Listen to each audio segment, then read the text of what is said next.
Polygamy Part 5. Chief Odom's heart almost stopped as he grabbed Felicia from the floor, his voice shaking like a leaf in storm wind. My wife. My Felicia.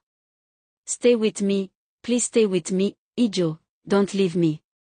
Neighbors rushed in from every corner of the compound, some carrying water, others carrying mats. Together they helped Odom lift her gently out to the front of the hut. They laid her on a mat spread out under the open sky, fanning her with wrappers and palm fronds so she could receive fresh breeze. Her chest rose weakly, like a dying ember fighting for air. Somebody! Run! Called the herbalist again. Odom shouted. A young boy took off running through the dusty path. Minutes later, the herbalist arrived, panting loudly. He hurried in thinking perhaps Alice, who he had treated just weeks ago, had taken ill again. But when he reached the compound and saw Felicia lying weak, his face changed. Huh! It is Felicia this time. He rushed to her side immediately. The entire compound held its breath. Chief Odom knelt beside the herbalist, trembling. His eyes never left Felicia's face. The herbalist touched Felicia's wrist, her stomach, her chest. He placed his ear against her heartbeat, then sat back suddenly, blinking fast. Oh, he murmured. Another one. Chief Odom's throat tightened. Another what, Baba? Talk to me. What is wrong with my dear wife? His voice cracked with fear, and that single crack shook Alice to her very core as she stood nearby watching. She clenched her fist as anger climbed up her chest like fire on dry grass. Just because she is sick he wants to faint. And me? Am I not the one carrying his child? Am I not the one he should be most concerned about? Why is Felicia always the one turning his heart upside down? What does she have that I don't? She muttered under her breath, her eyes burning. The herbalist finally looked up, his old eyes bright with excitement. Chief Odom, he said slowly, congratulations. Your wife Felicia is with child. The entire compound exploded in shock. Chief Odom froze. His mouth opened, but no sound came out. He shook his head, his eyes threatening to pour. Baba. Baba, say it again. What did you say? The herbalist smiled and placed a hand on Odom's shoulder. She is pregnant. Months gone already. Maybe she didn't notice because she had given up hope. For the first time in many years. Chief Odom let out a sound that came from the deepest part of his soul. A loud, shaky cry. He burst into tears. He covered his face. He knelt. Oh gods, oh merciful gods, he sobbed. Am I dreaming? Me? The man they mocked for 10 years, the man they called Baron. I am about to be a father twice. He turned and pulled Felicia into his arms, hugging her tight. My love. My Felicia. You are with child. You finally carry my seed. Felicia, who had been too weak to understand, blinked in shock. Baba, check me again, are you sure? Tears dripped down her cheeks. Finally. I am going to be a mother. After 10 years of shame. After 10 years of pain. Oh, the gods have remembered me. Villagers began running from house to house, shouting joyfully. Felicia is pregnant. Odom will be a father of 2. The gods have lifted their disgrace. Women ululated. Children danced. Drummers gathered without being called. It was as if the entire village inhaled pure miracles. Chief Odom wiped his tears and stood tall like a man reborn.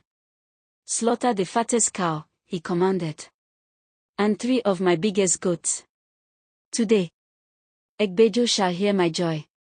It became the biggest celebration the village had seen in decades. Drums thundered. Pots filled the compound. Smoke of cooking rose into the sky.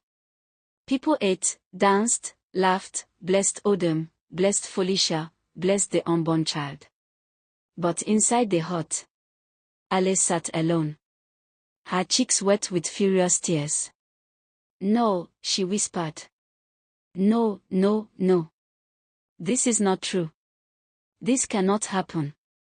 She clenched her stomach protectively. "I should be the only one to bear his child. I should be the special one. Why should she carry two? Why should she share my glory?" She paced the room like a trapped animal. When I announced my pregnancy, he did nothing more than a small celebration. Just people eating and going home. But for her, he slaughtered the fattest cow and goat. They danced as if a queen had been crowned. Her voice quivered with rage. "If Felicia gives birth, what will happen to me? He will love her more. He will love her child more. I will become nothing. A shadow. A slave." She sank to her knees. "I will not allow it. I will never allow it." The celebration lasted until nightfall. People drank palm wine till their legs shook. But Alice did not step outside, not even to taste the food. When Odom called her name, she simply held her stomach and replied, "I am sick. The baby is disturbing me." Everyone accepted it. Pregnancy could be tiring, after all. But in truth, it was not sickness. It was boiling jealousy. Days later, morning sickness struck both co-wives. Felicia vomited but still walked. Alice vomited, and refused to lift a finger. Every day, Felicia fetched water under the hot sun, cooked for both households, swept, cleaned, washed, and still cared for Alice's pregnancy needs. Alice, meanwhile, sat back and watched her with cold satisfaction. Sometimes she would rise, walk to the kitchen, dish the biggest portion of food for herself, sit down, and eat loudly, throwing shade. "So this is how a real pregnant woman eats," she would mock. And Felicia would swallow her pain and smile. Chief Odom began to notice. The more he watched Felicia bending double with chores, the more his anger grew. One evening, he pulled Alice aside gently. "My wife, please. Help Felicia a little. She is pregnant too. You both should support each other." But Alice snapped like a cracked calabash.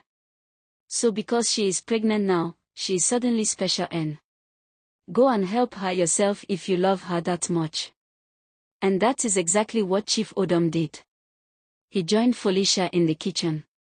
Side by side they cooked together, pounded yam, stirred soups, roasted fish. Sometimes he wiped sweat from her face, sometimes he held her by the waist so she wouldn't fall when dizziness hit her. Felicia glowed. Alice burned. Each time she saw Odom assisting Felicia, the fire in her heart rose higher. She would storm into the cooking area, drag Felicia by her clothes, and shout, "Away from my husband. Go. Leave us alone." Felicia never fought back. She just cried silently. And slowly, the peace of Chief Odom's once harmonious home crumbled. Love became tension. Laughter became arguments. Friendship turned to rivalry. And every day, the storm inside Alice grew darker. To be continued.